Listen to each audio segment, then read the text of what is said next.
Harka fuune dhaggeeffattoota raadiyoo Finfinnee akkam jirtu nageenyi badhaadha. Egaa akkuma yeroo biroo sagantaa keenya haaraan walitti deebinee jirra. Keessummeessan keessan kun ani Daraaraa Daadhiiti. Ani Sodaa Sabaati dhaggeeffattoota keenya akkam jirtu nageenyi badhaadha. Akkuma waadaa isiniif seenne sagantaa keenya har'aa keessatti qophii haaraa qophii bohaartii jedhamu qabannee isiniif dhiyaannee jirra. Akkuma yeroo darbe toora Facebook keenya irratti isiniif ibsuu yaalle qophii bohaartii qophiilee mataa isaanii danda'an kan garaagaraa of jalatti hammatan yoo ta'an isaan keessaa kan harkatti isiniif qabannee dhiyaanne qophii maal naaf wayyaa mee odaatti fufi. Qophiin maal naaf wayyaa qophii dhaggeeffattootni keenya rakkoo jaalalaa yookaan jiruuf jireenya keessatti isaan mudatu nuuf qooduun nutis uummataaf dhiyeessinee irratti mariisisnuu fi warreen qabiyyee rakkoo isaanii nuuf erganis furmaata itti barbaaddatanidha.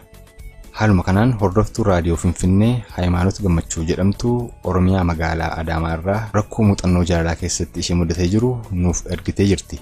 Nutis yaada Hayimaanoot nuuf ergitee fuula Feesbuukii keenyaa Finfinnee raadiyoo jedhu irratti maxxansinee dhaggeeffattootaaf hordoftoota raadiyoo Finfinnee irratti mariisisnee jirra. Egaa Daraaraa atis irratti waan itti dabaltu yoo qabaatte. Dhugaadha odaa akkuma ati ibsuuf yaalteetti dhaggeeffattoonni hordoftoonni raadiyoo Finfinnee hedduun barruu Hayimaanoot nu ergite irratti yaada kennanii jiru. Hedduun isaanii koomentii jalatti yaada isaanii barreessanii akkasumas immoo bilbilanii kan yaada furmaata ta'a jedhan Hayimaanootiif dhaaman ni jiru. Kaan illee immoo akkasuma imeelillee warri nuuf godhan ni jiru jechuudha. Tole egaa Daraaraa yaada dhaggeeffattootni keenya nuuf yookaan Hayimaanootiif qoodanitti osoo hin ceene toora dhaggeeffattootni raadiyoo Finfinnee ittiin qophiilee keenya hordofuu danda'an beeksistee itti aansuun xalayaa Hayimaanoot maal naaf wayya jechuun nuuf ergitetti osoo deebinee maal sitti fakkaata?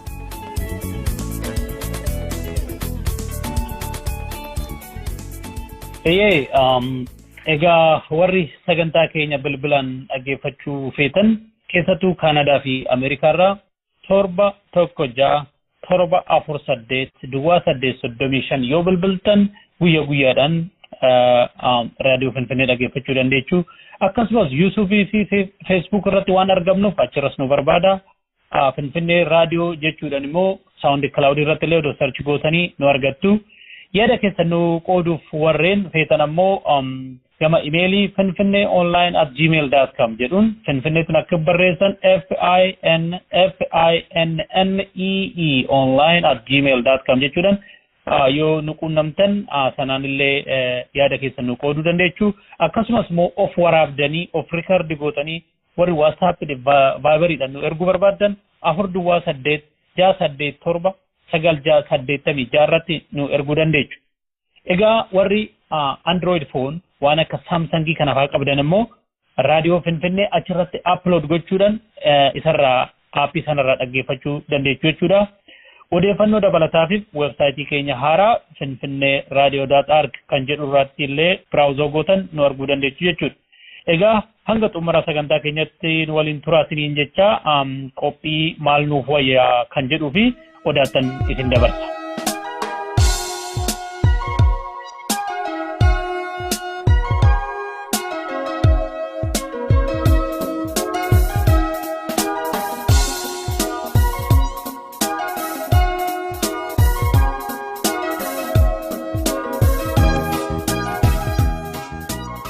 Harka fuunee qopheessitoota raadiyoo Finfinnee akkam jirtu? Sagantaa bashannanaaf jaalalaa jedhu jalatti gaaffii koo akkan dhiyeeffadhuuf naaf hayyamuu keessaniif galatooma. Maqaan koo Hayimaanoot Gammachuun jedhama. Dhaladhee kanan guddadhee naannoo Adaamaatti yoo ta'u, maatiin koos harka qalleeyyii turan. Barumsa koos naannoo kanatti fixee tiitaayiidhaan barsiisuu kanan eegale waggoota 15 dura. Umuriin koo yeroo sanatti 22. Hojjedhee of geeddaruu akkasumas maatii koo harka qalleeyyii ta'an geeddaruuf kutadheen ka'e. Mucaa ollaatti waliin guddanneen yeroo sana jaalala jalqabne. Sana booda inni gara Ameerikaa barnootaaf deeme. Hin deebi'u jedhee achumatti hafe. Anis akkan baradhuuf yeroo dheeraa na gargaare. Barumsa koo tiitaayii irraa gara dippiloomaa irraa gara digirii akkasumas ammoo bara darbe maastersii koo xumureen jira. Yeroo ammaa kanatti barumsan baradheen sadarkaa guddaa irratti hojjedha. Miindaa gaariis argadheen jiraachaa jira. Kun hundi gargaarsa hiriyaa koo isa Ameerikaa jiraatuun ta'e. Otoo hin jiraanne hanga ammaatti baadiyyaatti tiitaayiidhaan barsiisuu malee carraa biraa waan argadhu natti hin fakkaatu. Hiriyyaan koo ana gargaarurra darbee maatii koollee gargaaree biizinasii mataa isaanii akka isaan banatanii of qarqaaran godhee jira. Gama hundaan anas maatii koos gammachiisee jira. Akkuman dura jedhe jaalala ka jalqabne waggaa 15 dura. Yeroo sanatti ani waggaa 22 ture. Amma umuriin koo waggaa 37 ta'een jira. Hiriyyaan koo har'a boruu barana egereen dhufa osoo jedhuu waggaa 15 turee jira. Ammas yoom akka dhufu hin beekamu. Rakkoon hoo jiraates natti hin himu. Maatiin koo baay'ee isa jaallatu. Akkan haga dhumaatti isa eegu ni fedhu. Anis akkan heerumee ijoollee horadhee jiraadhus ni fedhu. Yaada wal'aa qabu. Anis baay'een dhiphadhee jira. Hiriyyaa koo nan jaalla. Isa waliin jiraachuu, maatii horachuun barbaade. Garuu haala naaf galuu hin dandeenyeen hiriyyaan koo hanga har'aatti dhufuu hin dandeenye. Yookaan ana fudhachuu hin dandeenye. Namootni isa booda dhaqan illee dhufanii koofa jaalallee isaanii fudhatanii yeroo deebi'an baay'ee natti dhaga'ama. Yeroon itti boo'es ni jira. Nama biraa waliin jaalala jalqabuus ni yaada. Garuu biyyi maal naan jedha. Ollaan maal naan jedha. Firri maal naan jedhan jedha. Waan inni naaf godhes natti ulfaata. Ammoo umriin koos fagaachuun isaa na dhiphisa. Innis har'a boruu jechuu malee gaafa kana dhufa naan jedhee hin beeku. Mee maal godhu? Osoo isin ta'ee maal gootu? Maal naaf wayya? Hayimaanot Gammachuu, magaalaa Adaamaarraa.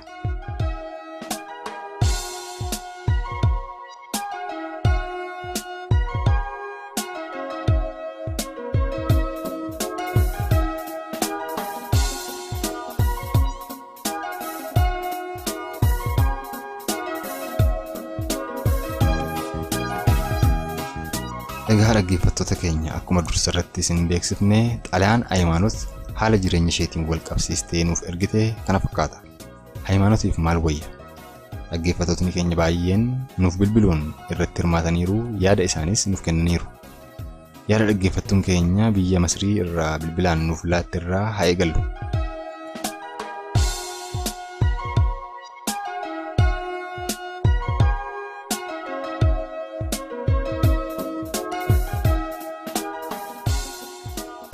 Hello, Radio Finfinnee. Hello. Dursa maqaa keessan dhaggeeffattoota keenya beeksisuun osoo eegaltanii. Maqaa kiyya Saartuu Naanjaanii, Saartuu Mahammad. Tole, biyya kamirraa? Biyya Masriirraayi. Tole haa ta'u egaa Saartuu qophii keenya kanarratti hirmaachuu keetiif galatoomi siin jechaan ati akka keetti Hayimaanotiidhaaf maal wayya jetta? Dura galatoomaan isin jaa.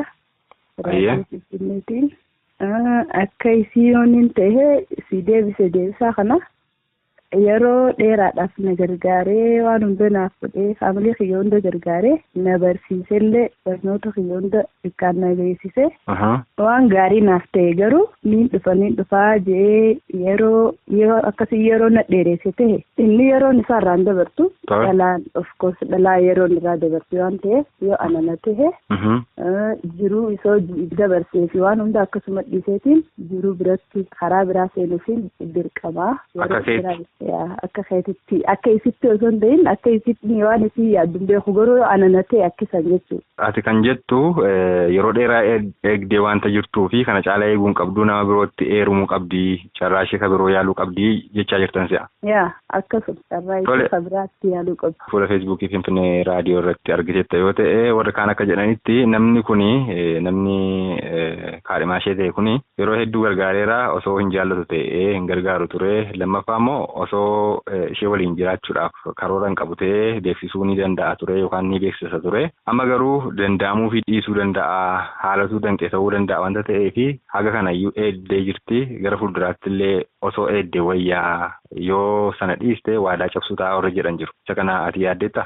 Yaa jechi akkas jaanii ni haasa'an laakiin akka yaada nama hundi beektaa yaadni isaa adda adda yeroon isii amma xiqqoo hafeef yeroo kana booda isoo wajjin gammachuu faamilii ijaartee isoo wajjin jiraachuu hin dandeessu waan ta'eef akka yaada kiyyatti isa dhiistee yoo karaa biraa deemte gaariidha maaliif isa ilaa hanqa ammaa wal eeganii wal dadhaban bakka litti dhufuu dadhabanii saniifuu karaa jiruu isii karaa biraatti deemu qabdi amma booda. Amma xixiqqashuu afeefsan booda faamilii ijaaruun ta'uuf isoo gammachuun jiraachuu hin dandeessu waan ta'eef akkaan ayyaadutti dhiistee akka karaa faamilii biraa yoo jaattee jiruu isii hanqaa afeefsuufte gaarii naaf fakkaata. Yaa inni afaan inni dhufaa jee gizee hunda itti onna jaami isiin eegu jetti soo amata dila kana itti hijibaa ture jechuudha. Isiin dhufa jaa soboo osoo hin ta'in dhuguma jaalata taha garuu maal godha gaa yoo hin dhufne afaan inni dhufa jee gizee hunda yoo hin dhufne ta'e isiin illaa hanqayoom inni dhiira yeroon isaa ittiin dabartu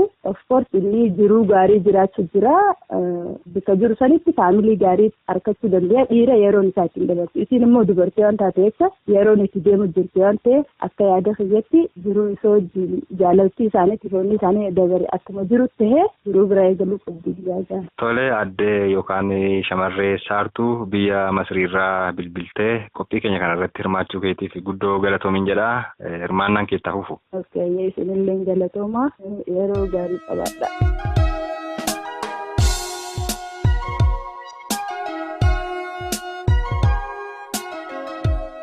Gara yaada dhaggeeffattootni keenya gama feesbuukiidhaan nuuf kennanitti yeroo darbinu yoomiif gammachuu akka jedhetti ani osoo Hayimaanoot ta'ee dursa yeroo isa dhumaatiif yoom akka dhufuu danda'uun gaafadha.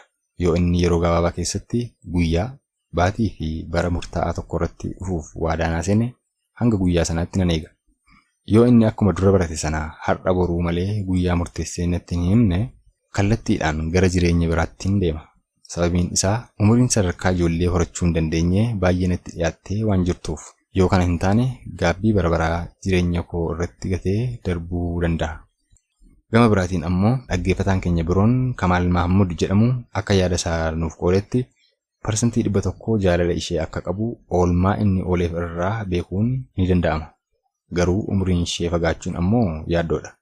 Namni kun guyyaa akkasiin dhufa jedhee dubbachuu dhiisuun isaa rakkoon akka hin dhufne godhu sun guyyaa inni furmaata argatu har'a yookaan bor jedhee waan eegaa jiru fakkaata. Kanaafuu isheen ofii dhaqxee rakkoo isaa hubachuu qabdi jechuun yaada isaa nuuf kenneera. Dhaggeeffataan keenya biroon ammoo Qumullaachoo Asiraat Danuu jedhamu jaalallee ofii beellamanii daqiiqaa 5 eeguun kabaja. Daqiiqaa 10 eeguun obsa. Daqiiqaa 15 eeguun garuu gowwummaadha. Kan kanarraa hafee fardis kunoo dirreenis kunoo.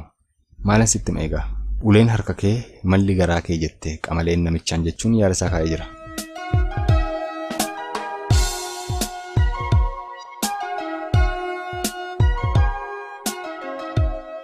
Jalqaba irratti bakka irraan bilbilaa jirtuu fi akkasumas immoo maqaa kee dhaggeeffattoota keenyaaf ibsuun osoo eegalte. Tole maqaan koo Suraafeliin jedhama. Kanan bilbilu magaalaa Finfinneerraadha. Tole. Yeroo muraasa asitti raadiyoo Finfinnee hordofaan jira nan dhaggeeffadha. Qophiin amma eegaltan kun qophii baay'ee bashannansiisuudhaatii fi akkasumallee barnoota akkanaa kan kennudha. Oromoo hin barbaachisa qophiin bashannanaa hin barbaachisu namni jedhu hin jiru. Tole qophiin nuti amma eegalle kun jechuu keetiin se'a. Eeyyee. Tole. Kanaaf miidiyaalee biroon illee fakkeenya isinirraa fudhachuu danda'a jedhee yaada. Kanaaf jabaadhaan isin jedha kun dhaamsa koo jalqaba isiniifidha.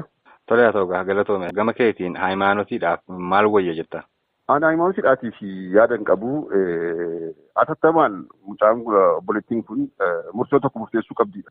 Sababni isaas waggaa 15 dhaabbatanii nama guyyaa dhufee gammachuu namaaf hin laanne gaa'ela illee godheefii kan hin deemine abbaa manaa kutu jedhanii eeguun kun dogoggora isaatu hin taane dogoggoruma seetii jedhaniidhaan kanan lafa kaa'u. Sababni isaas shamarranidha.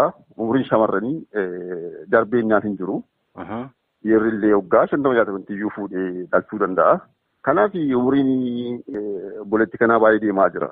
Hamma kana eeguun iyyuu irra hin turre sichi eeguu mitiidha kanan jedhu. Tole kanaaf iyyuu ati eerumuu qabdi jetta jechuu keeti. Ani atattamaadhaatiin boor kan fuudhullee yoo jiraate eerumuu qabdiidha.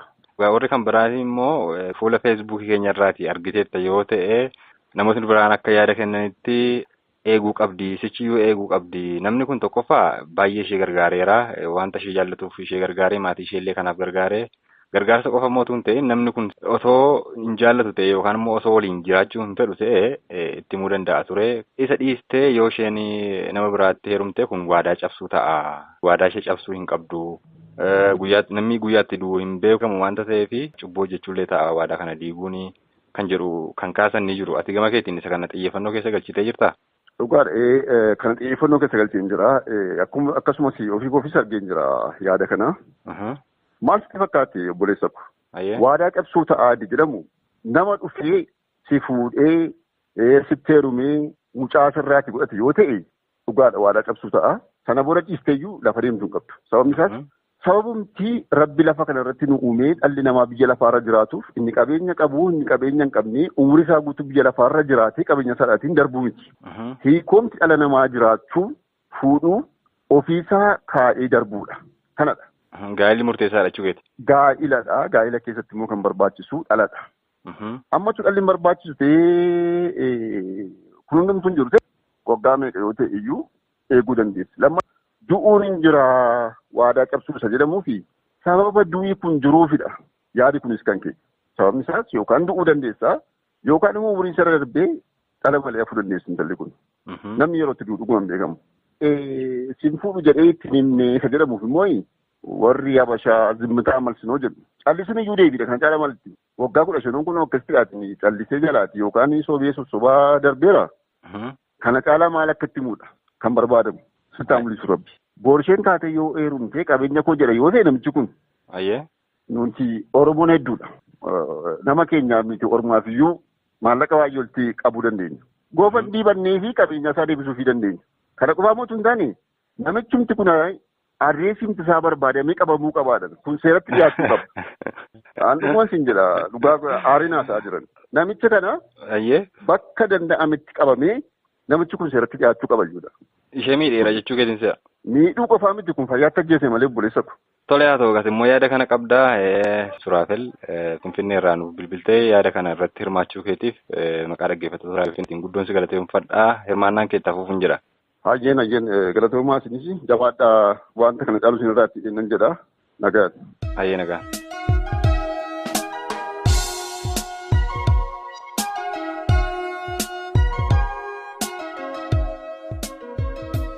Tolee egaa dhaggeeffattoota keenya turtiin waliin qabaataa jirtanitti gammadaa akka jirtan abdii isinitti qabna.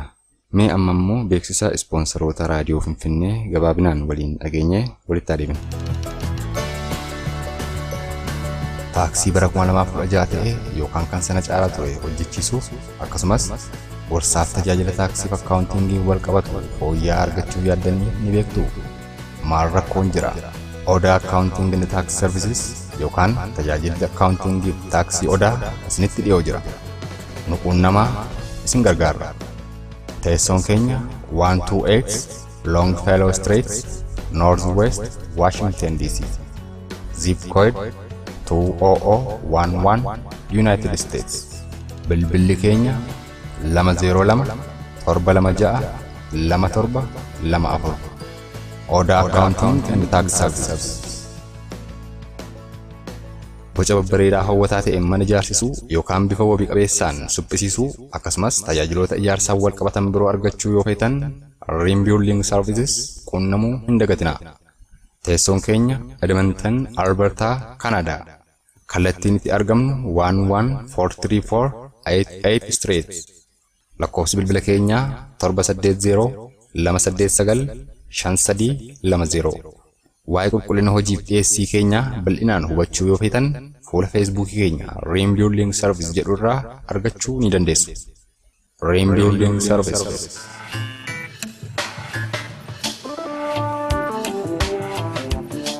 Yeroo karaa Kaalgaarii dhuftan nyaata mi'aawaa dhandhamuu ni feetu. Maarree yoo feetan mana nyaataa Shaggar Squaretti goruu hin dagatinaa. Nyaata mi'aawaa kana akkamiin dhufnee argachuu dandeenya jettanii yaaddoon isin hin seenine. Torban guutuu, ji'a guutuu, waggaa guutuu, sa'a 10 AM kaasee hanga sa'a 9 PM'tti ni argattu. Hundaafuu nutti goraa dhugeeffadhaa. Teessoon keenya 150711 Avenue, Southwest Calgary, Alberta, Canada. Bilbilli keenya 403 283 2223. Mana nyaataa Shaggar Square.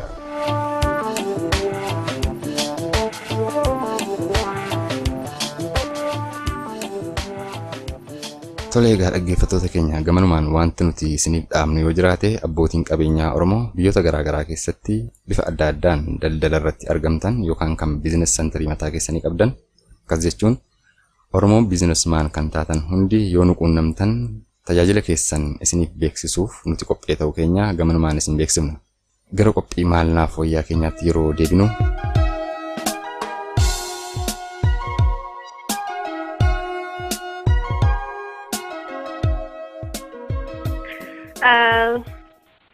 akkam jirtanii baga nagaan ooltan maqaan kiyya Hanaan jedhama Ameerikaarraa yaada kana akka isiniif kennu.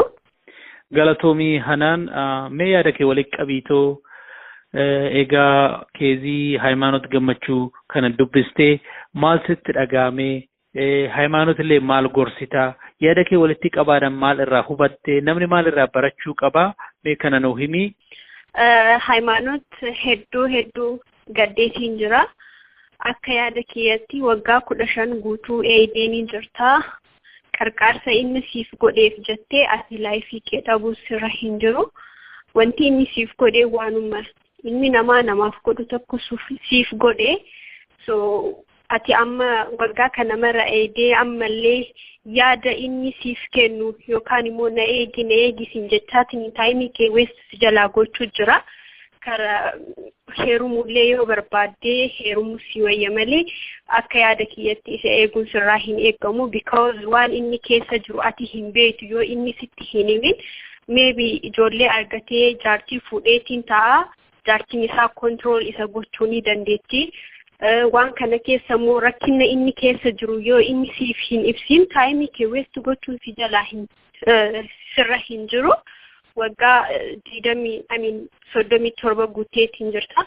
Amma booda carraasiif dhufe tokkollee dabarsuu sirra hin jiru. Waan argatteen itti fayyadamtee atilee heerumteetiin ilmoo argattee jiraachuu sirra hin jira. Yoo inni dhugumaan si barbaade si miidhuu yoo hin barbaadin waan keessa jiru sitti ibseetiin rakkoo keessa jiru sitti himee haala wajjin itti furmaata argattan osoo sitti akkas itti fufuu hin dandeetta. Garuu immoo har'a dhufa boru dhufa siin jedhaatiin taayimii kee weessi si godhaa jira. Akka kiyyatti kun jaalala hin jedhamu. Because waggaa kana mara laayifii isaa jiraataatiin qabeenyaan yookaan immoo qarqaarsa garaagaraati wanti inni si soobuuf takkallee hin jiru. Waan rakkoo inni keessa jiru kana osoo siif ibsee ati maybe kana caalaa understand gooteeni isa eeguu ni dandeetta. Garuu immoo wanti inni sitti himaa jiru takkallee hin jiru. Please amma booda taayimii kee weestii hin godhini hin eeginiini yeroo dhumaatiif gaafadhuun ni dhuftamoo ni dhuftu dhuftee na fuutamoo hin fuutu jedhi gaafadhuun. Yoo inni kadidu ta'e immoo ati gama keetiin carraa argatteedhaan heerumtee ilmoo argattee warra keellee amansiisuu hin dandeetta karaa salphaatiin namni maal naan jedhaa san hin jedhin because of miidhuun hin barbaachisu. So galatoomaa hundi keessanuu yaadni kiyya kana.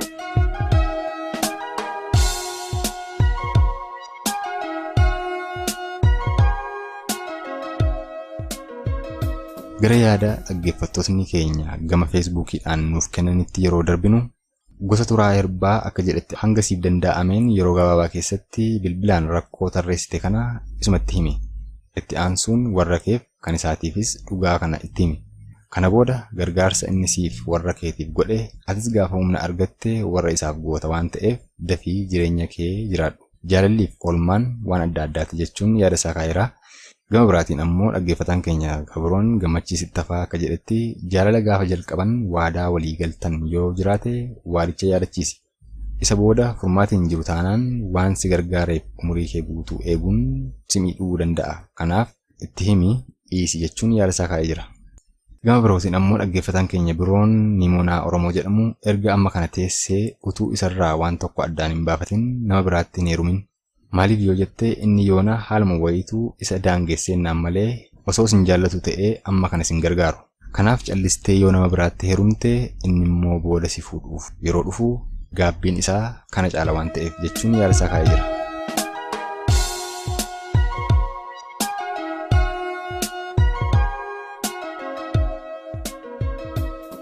Tole maqaan koo Nyaanyuu Bishaan jedhama. Naayiroobii keenya irraa isinii bilbilaa jira. Tole Hayimaanotiidhaaf maal wayya jetta? innis akka nam tokkotti qaba isaraa yaadamtichuu barbaada. Innis akka nam tokkotti gargaaree ni jira. Isiis gargaaree waa hedduu godhee fi ammoo maatii isiitis akkasumas gargaaree kan hunda godhee fi jira akka nam tokkotti wanta jedhe. Garuu ammoo yeroo dheeraadhaaf eegaa turte waan ta'eef akkana jedheen illee itti himne ammoo isiinis maatii horattee jireenya isii jiraachuu barbaadde waan ta'eef. Maaliif jennaan har'a dhufaa bor dhufaa hin jedhu innis guyyaa akkasii dhufaa deemaa jedhee guyyaan inni murteessu hin jiru yeroo hundaa baallama qaba waan ta'eef umrii isiisu deemaa jira waan ta'eef jechuu heerumtee akka maatii argattu yaadaan. Ati akka yaada keetiitti isheen isa eeguu dhiistee heerumtu jetta jechuudha. Yaa waggaa 15 guutuu eegee jirti waan ta'eef haalaan gaadha yeroo ammaa kanatti keessattuu isaatis ammoo wanni handhaamu takkatti yoo jiraate yooma wannummaan fedhee dhalatee jiraatillee ta'u ta'e yoo achitti akka tasaa ilma namaa ammoo dogongora isii tanaas bakkee qabuuf kaka irraa yookaan ammoo itti himuu sodaarraa kaka irraa yoo kan ta'ullee ta'e osoo isii dho'isu ammoo osoo isiin isa eegdu wanni hedduu wanta ta'uuf waan akkanaa kanarraa yoo qusatee dhugama jiru dubbatee yookaan ammoo yeroo gabaabduu keessatti wanta akka beeksisee osoo walittuu dabalamanii maatii isaaniitu agarree dasna jedha. Isiin maatii isii arguu barbaannaa nummaanuu dhugaa rabbii nummaanuu maatii isii arguu barbaanna daddafatti. Wareegama guddaa kaffalteetti. Haalaan. Maaliif jennaan yeroo kana hunda keessatti inni deebisee umrii isii san duubatti waan fedhen bituu hin danda'u yookaan ammoo waan fedhe yoo godhee jedhee takkaa'u deebisuu yookaan wanni godhuu danda'u takka hin jirtu jechuudha. Yookaan maatii yaaddisan iyyuu wanni biraa akka ta'uu danda'a waan ta'eef jechuudha. Tola innumtuu tarii fuudhee jira maaltu beekaa? Yaa sunis maaliif jennaan innis yookaan isii waan jaalatu waan ta'eef bakkee guddaa waan qabu waan ta'eef maatii isiitis waan gargaaree jiruuf maatiin isiitis akkaataa isaaf yaada waan beekuuf yookaan qaanfatee saalarraa kaka'e kana dubbachuu dhabuudhaan wanta jechuun ni mala. Kana waan ta'eef jechuun hin jiraamti mooraalii isaallee cabsuu hin barbaane malee akka yaada kiyyaatti immoo ragatta godhee itti himuu barbaadee ture iyyuu. Tola yaa ta'u gaa nyaanyu bishaan Keeniyaa Naayiroobii irraa sagantaa kana irratti hirmaattee yaada kee nuuf kennuu keetiif maqaa dhaggeeffattoota keenyaan guddoon si galateeffadha. Hirmaannaan kee ta'uuf jedha. Galatoomaa galanni keessanaa turu imaanotis maqaa jalalaatiin baay'een galatoomfadha.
Egaa namoonni gama feesbuukii keenyan yaada kennatan hedduu ta'anillee kan armaan olitti isiniif dhiyeessuu yaalle qabxiilota ijoodha.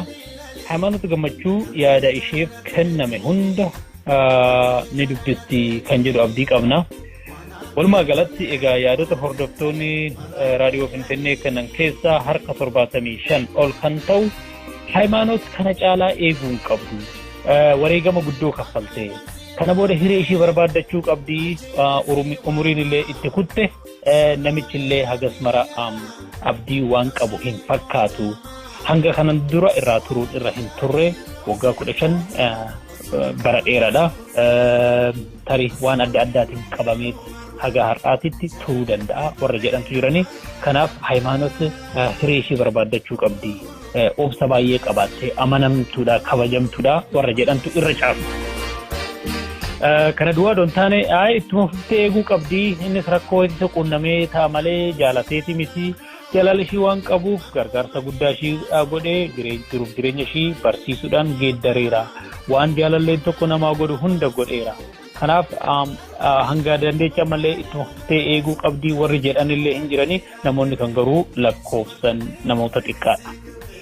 Egaa gama Hayimaanot duwwaa doon taane gama kaadhima ishii kanallee namoonni adeemsa isaa sirrii miti.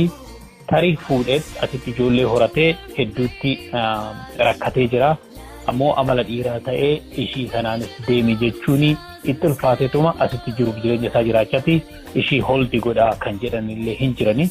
Yaada sana duwwaa doon taane ammoo itti dabalataan rakkoo immigireeshinii fa'aa qabaachuu danda'a. Har'a boru naadhuma jedheetis immoo biyya Ameerikaa kana keessatti waan akka immigireeshinii takka nama qabnaan nama hin gadhiisu waan akkasii kanas jiras kan jedhanii yaada isaanii kan kennan hin jiran.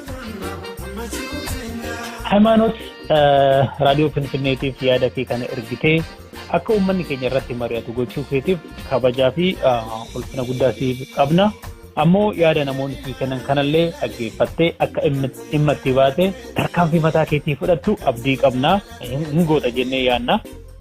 Komentoota barraa'an Hayimaanot hin dubbistii Facebook irrattis YouTube irrattis murtii ofiitirra hin geechi jennee abdannaa ga'us ni qabdi. Maaliif jennaan kana caala obsite kana caala obsuun qabdu shiniitu move on. Kanuma jenna gama Hayimaanotiin namootni muuxannoo jaalalaa fi jiruuf jireenya keessatti isin muddate yoo jiraattan nuuf barreessaa nuuf bilbilaa namni irratti mari'atu nuyi sagantaa keenya bal'aa qabnu keessaa kun isa tokko. Kanaafuu nuuf barreessaa sheer godhaa namni irraa barachuu qaba kan jettan yookiin immoo gorsa yoo barbaaddan namni akka irratti isinii maratu yoo barbaaddan hawaasni keenyas siyaasa duwwaa odoo hin taane sagantaa adda addaatiif jiruuf jireenyas hundumtuu waan hawaasa ormaa hawaasa biyya biraa muddatu nama keenyas hin muddata. Namni keenya gama hundaanuu ispoortii irratti aartii irratti jaalala irratti waraana irratti hunda irrattuu mari'achuu qaba. Yaada walii sheer gochuu qaba. Kanaafuu nuqunnama nuti sinii keessummeessina siniin jenna. Turtii eegamaan waliin gootaniin ulfaadhaa siniin jecha egaa sagantaa kanaa kan si waliin ture gama kootiin ani Daraaraa Daadhiiti. Fayyaa ta'a.